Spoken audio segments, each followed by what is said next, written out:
I want to start today by addressing the U.S. Army soldiers who went missing while conducting a mission to repair and tow an immobilized tactical vehicle in Lithuania in the early hours of March 25th. Tragically, 3 soldiers were found deceased in Lithuania yesterday, and it pains me to confirm that today the 4th soldier was also found deceased. The President, the Secretary of Defense, and the entire White House are praying for the victims' friends and family during this unimaginable time. This is another stark reminder of the selfless sacrifice of our brave military men and women who risk their lives around the world every day to keep us safe. God bless them. On another note, at our southern border, there is more massive news. Southwest border crossings in March fell to the lowest level in American history, down 94% from March of last year under President Biden, when 137,000 illegal aliens poured across our wide-open southern border. Thanks to President Trump's leadership, Border Patrol agents are now back to doing the jobs they signed up for, securing the border, rather than serving as travel agents for illegal aliens. The Los Angeles Times captured the Trump effect on the border with a recent article. Their headline read, "California-Mexico border, once overwhelmed, is now nearly empty." With so few migrants coming into the U.S., they wrote, "Shelters that once served migrants have completely closed." Deportations of illegal aliens who threaten the safety of the American people are also continuing at a rapid pace. Over the weekend, the United States military transferred a group of 17 violent criminals from the Tren de Aragua and MS-13 terrorist organizations to El Salvador. And an illegal alien who was released by the Biden administration into our country was just arrested in Georgia and charged with the horrific killing of Camelia Williams, a mother of 5 and grandmother. The suspect has now been indicted on charges of malice murder, felony murder, aggravated assault, rape, aggravated sexual battery, and necrophilia, which, for those who don't know, necrophilia is a sexual obsession with a corpse. This suspect was ordered to be removed in July 2023, but the Biden administration allowed him to stay. This case represents the ruthless murderers, rapists, and pedophiles who Joe Biden and Democrats let into our country over the past 4 years through our southern border. They should have never been here in the first place. Keep this in mind the next time you see Democrats protesting future illegal alien removals from our country. President Trump is focused on fulfilling his greatest obligation, to keep the American people safe and to defend our country from violent invaders.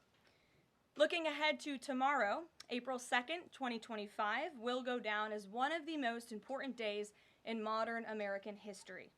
Our country has been one of the most open economies in the world, and we have the consumer base hands down, the best consumer base. But too many foreign countries have their markets closed to our exports. This is fundamentally unfair. The lack of reciprocity contributes to our large and persistent annual trade deficit that's gutted our industries and hollowed out key workforces. But those days of America, beginning tomorrow, being ripped off are over. American workers and businesses will be put first under President Trump, just as he promised on the campaign trail. The president's historic action tomorrow will improve American competitiveness in every area of industry, reduce our massive trade deficits, and ultimately protect our economic and national security. President Trump's economic vision is rooted in common sense. America will offer companies the lowest taxes, energy costs, regulations, if they make their products right here in the United States and hire American workers for the job. It's simple. If you make your product in America, you will pay no tariffs. We have already seen a number of the largest companies in the world respond to this economic approach. For example, Project Stargate, led by Japan-based SoftBank and US-based OpenAI, and Oracle, announced a $500 billion private investment in the United States-based artificial intelligence infrastructure. Apple announced a $500 billion investment in U.S. manufacturing and training. NVIDIA announced it will invest hundreds of billions of dollars over the next 4 years in U.S.-based manufacturing. And the semiconductor manufacturing company TSMC announced a $100 billion investment in U.S.-based chips and manufacturing. These are just a few of the investment announcements that have already been made, and it is clear that President Trump's America First approach is already working. In our new media seat today is Mark Halperin, the co-founder and editor-in-chief of Two Way, a new live video platform that builds communities around interactive conversations with leaders and content creators from every subject area. Mark and his colleagues welcome all voices into discussions that are spirited but respectful. They have over 37.5 million video views, over 3.6 million watch time hours since the platform began just last year. This is new media in its truest sense, allowing the people to ask questions, make comments, and be an active part of engagement on the most important issues facing the country and our world. With that, Mark, please kick us off, and welcome to the briefing room. Thank you, Caroline. Appreciate it. I'll ask you a question about tariffs and then one from members of our community. Sure. About education. It's perceived by some that companies or countries, if they change their policies either before tomorrow or after tomorrow, can have the president alter what he's planning for that country or that sector. Is that a possibility? And if so, what factors the president consider in making those changes?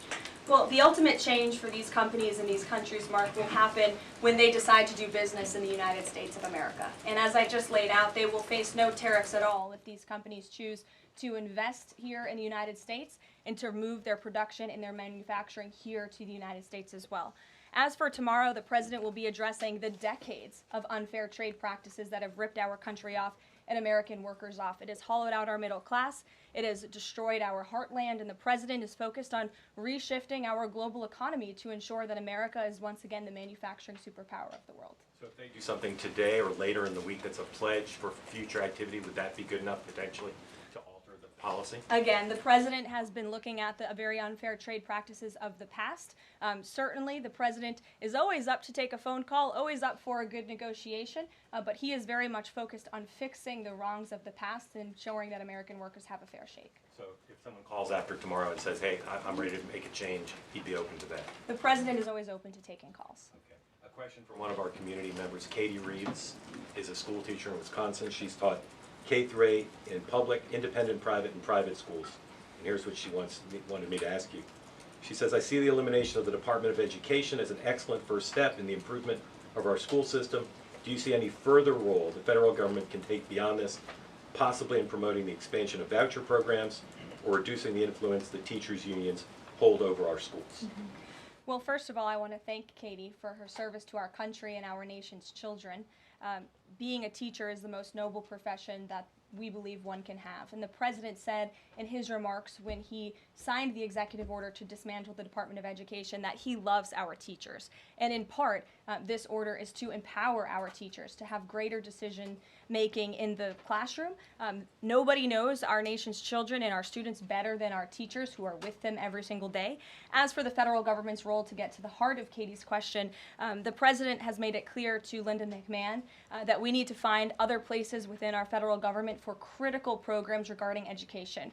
Pell Grants, Title IX, lawsuits, etc., civil rights lawsuits, all of that are critical functions, special needs programs, nutrition programs, but there are other places throughout the federal bureaucracy where those things can happen and work. The Department of Education has been a very bloated bureaucracy. We spent trillions of dollars on this department, and for what? Our children are worse off as far as education goes today than they were when this department originated, and that's very concerning to the president. So, the two issues she cited are those priorities for the president: school education choice, vouchers, and diminishing the role of teachers' unions.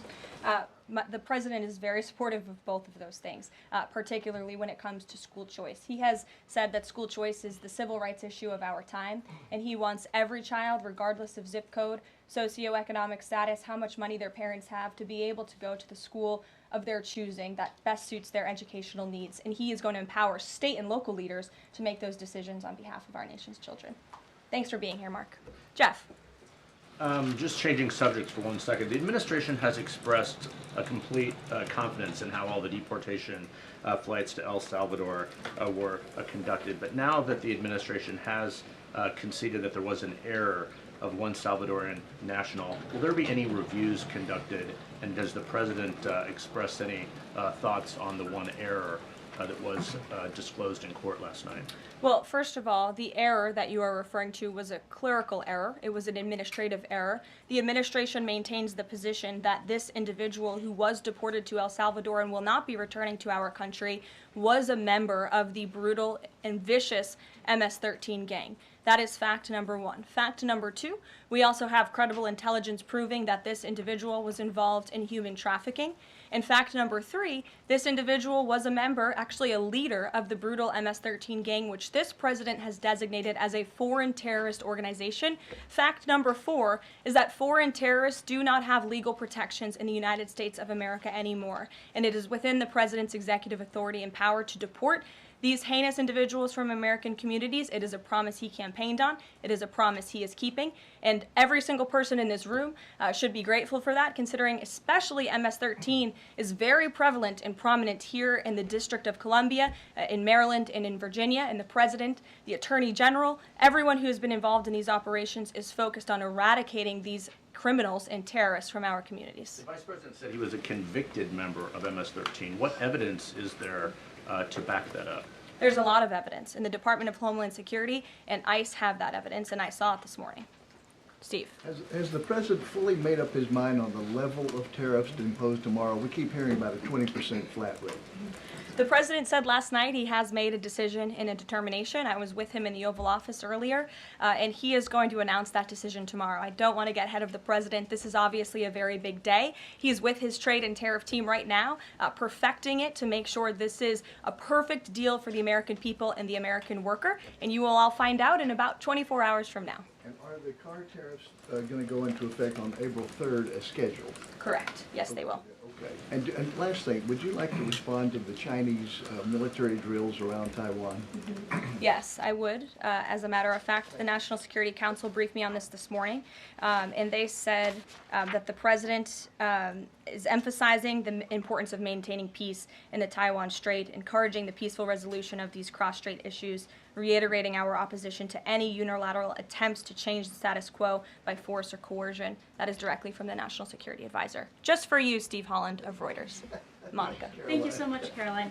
Elon Musk this week revealed that Doge found that the Biden administration issued over 2 million Social Security numbers to illegal aliens, found 20 million dead people marked as alive in the Social Security system.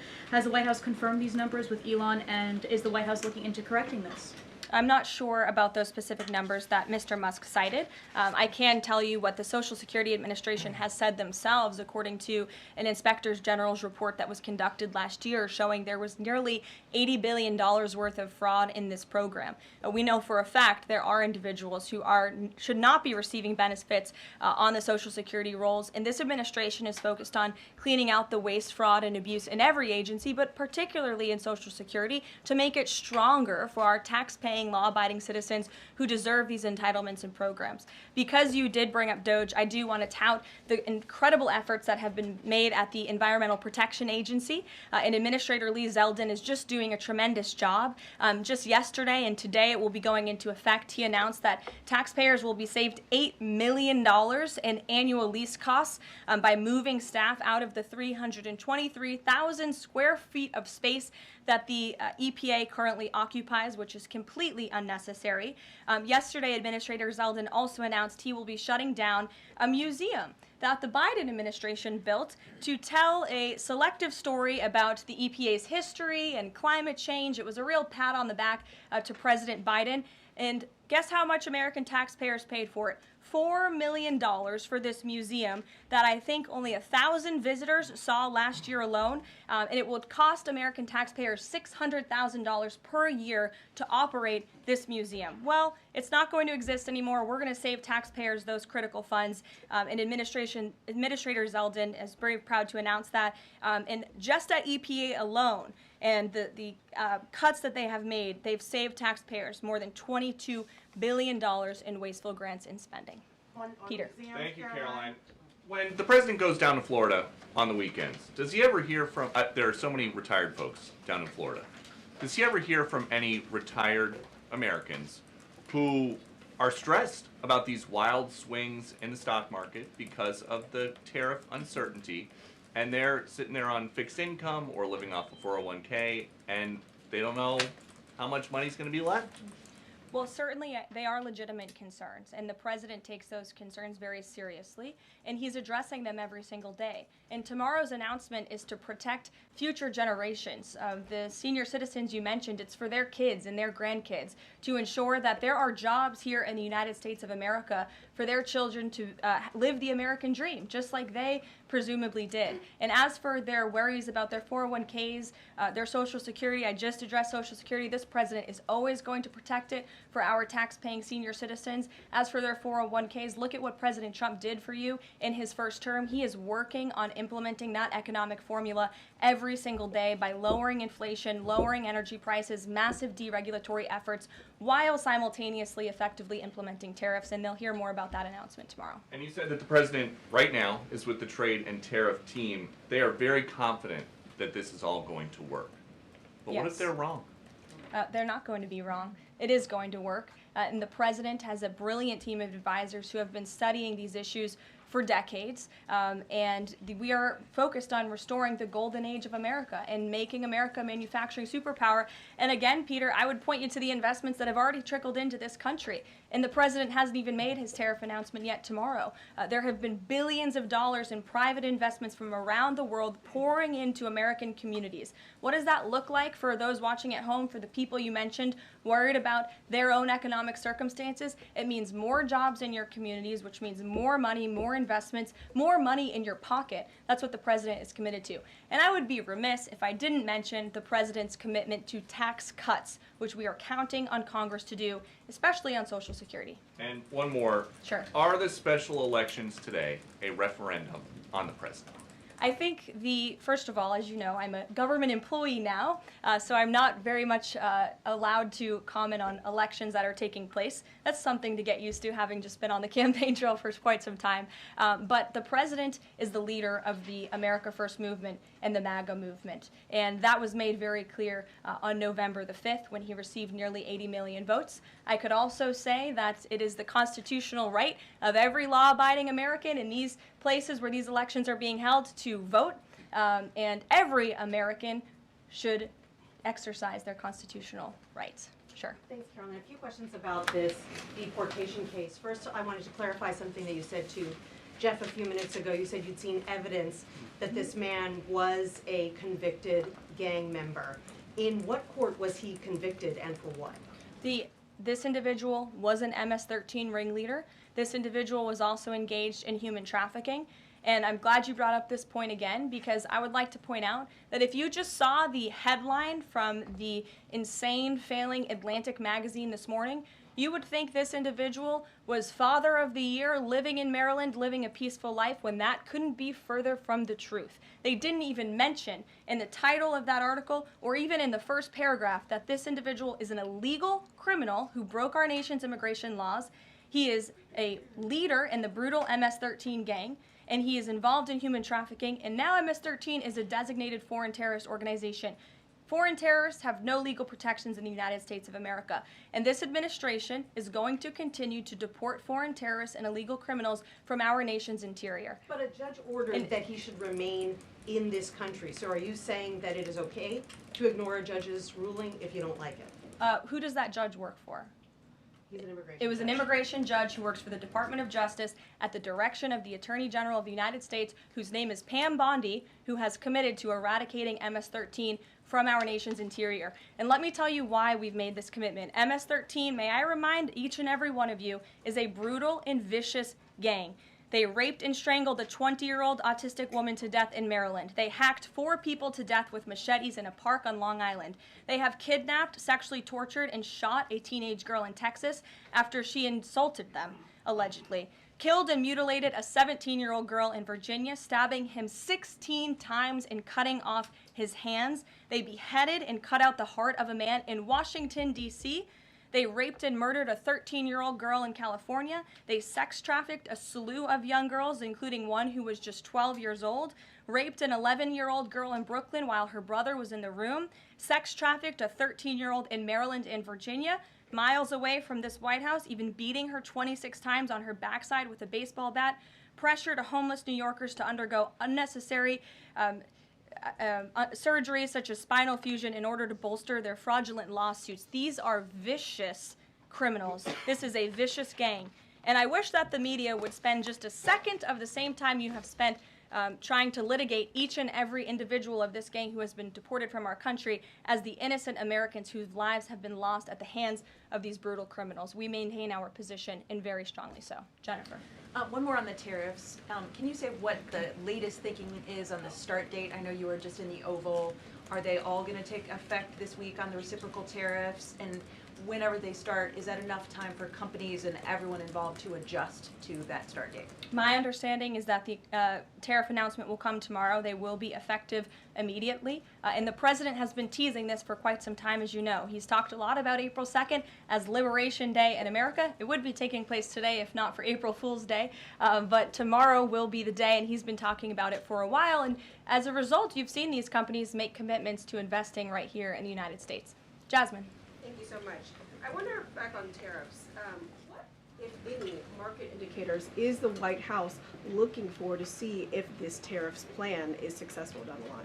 Well, look, the president has been asked and answered this question about the stock market and whether he's watching it. And I've said, and he has said, the market is a snapshot in time. Yesterday, Dow futures were up.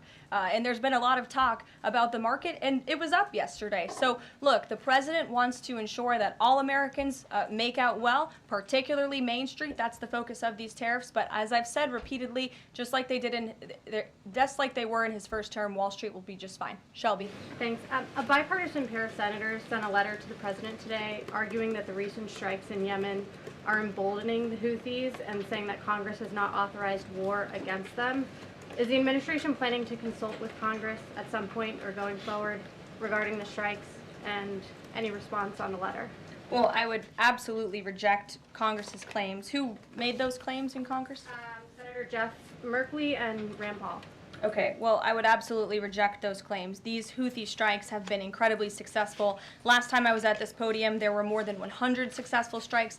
There have now been over 200 successful strikes against the Houthis. Iran is incredibly weakened as a result of these attacks, and we have seen they've taken out Houthi leaders. They've taken out critical members who were launching strikes on naval ships and on commercial vessels, and this operation will not stop until the freedom of navigation in this region is restored, which is a critical principle. And this president stands behind our Defense Department, who's doing a tremendous job. And are they going to, is the White House going to confer with Congress going forward on this? I would have to ask our team here at the White House, but the president is well within his authority, as is the Secretary of Defense. Again, these are defensive strikes. The Houthis have been launching attacks on U.S. naval vessels and commercial ships for quite some time.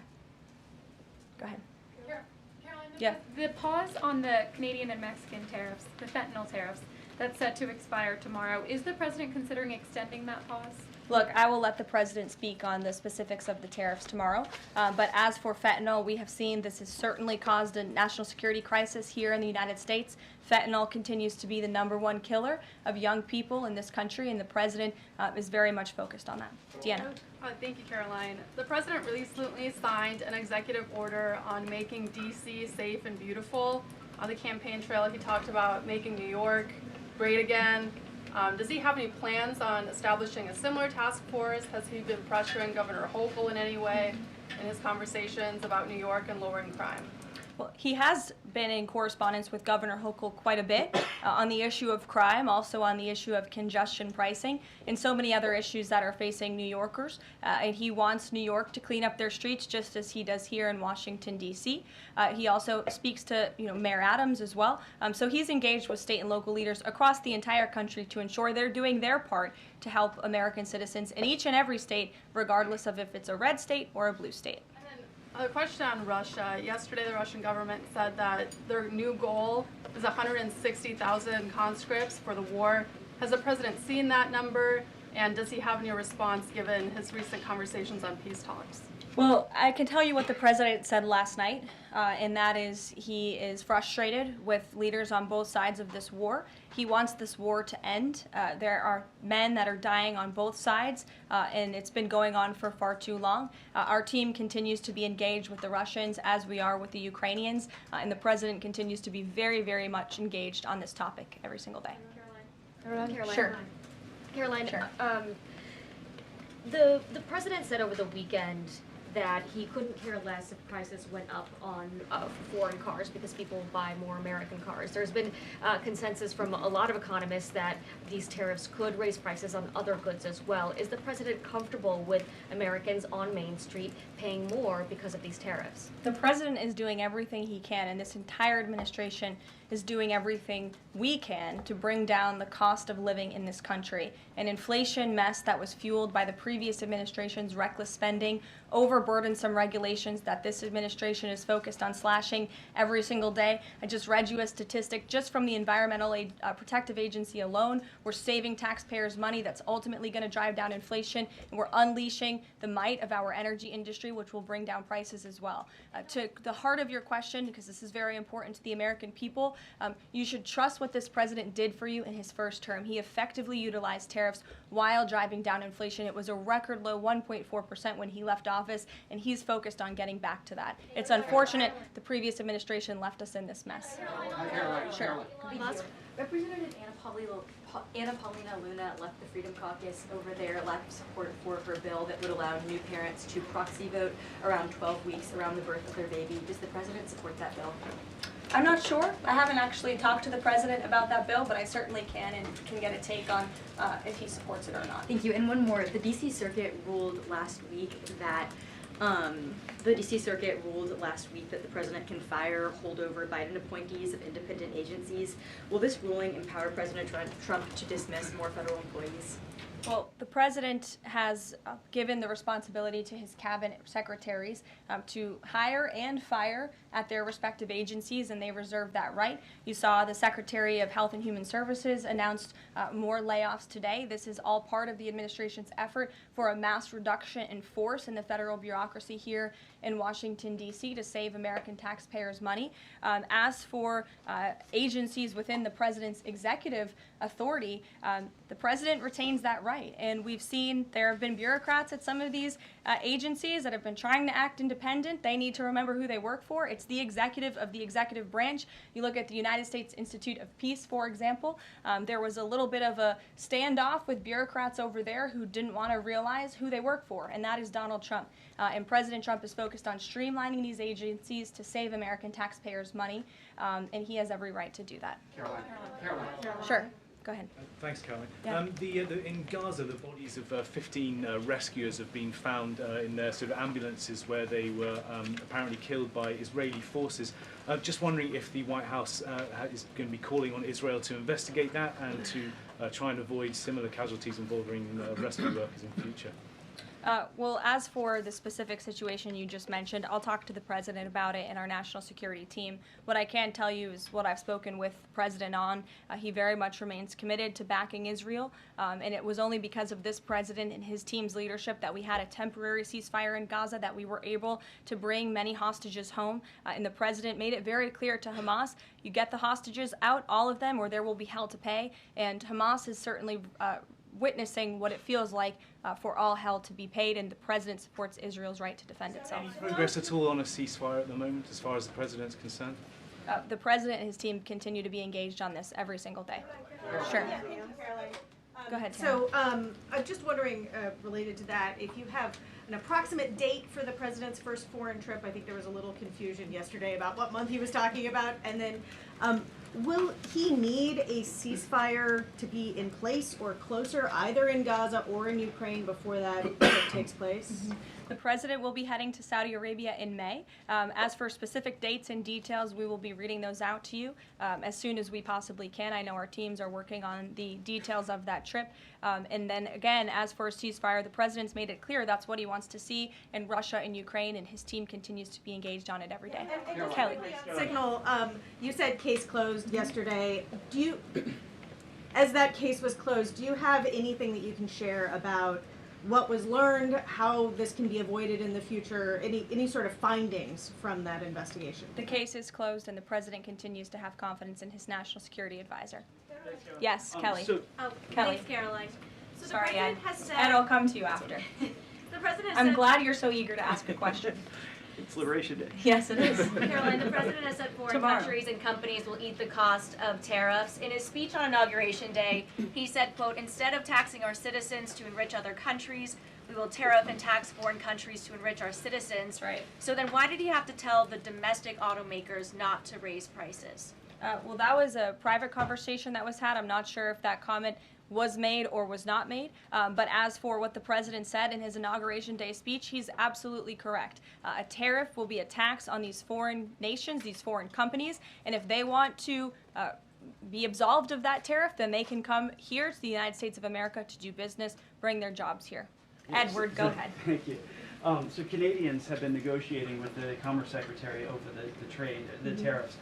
How many companies are mutually talking with the U.S. or countries are mutually talking with the U.S. to lower tariffs? I don't have a specific number, but I can tell you there have been quite a few countries that have called the president and have called his team in discussion about these tariffs. But again, there's one country the president cares most about, and it's the United States of America, and doing what's best for the people who elected him to this office to restore their jobs, their wealth, and their prosperity. I'm looking at the clock. I have a hard out today. I have a hard out today because I'm actually heading over to the State Department with the First Lady of the United States. She will be delivering remarks at 1 o'clock this afternoon at the 19th International Women of Courage Award ceremony with our great Secretary of State Marco Rubio that starts at 1. This is the 5th year Mrs. Trump is participating and standing with brave women leaders who embody American values abroad. And the First Lady in her remarks today will highlight the profound connection between the love and courage that will be shown by this year's honorees. I encourage everybody to tune in at 1 o'clock, and then we'll see you all tomorrow for Liberation Day. Thanks, guys. Thanks, Caroline.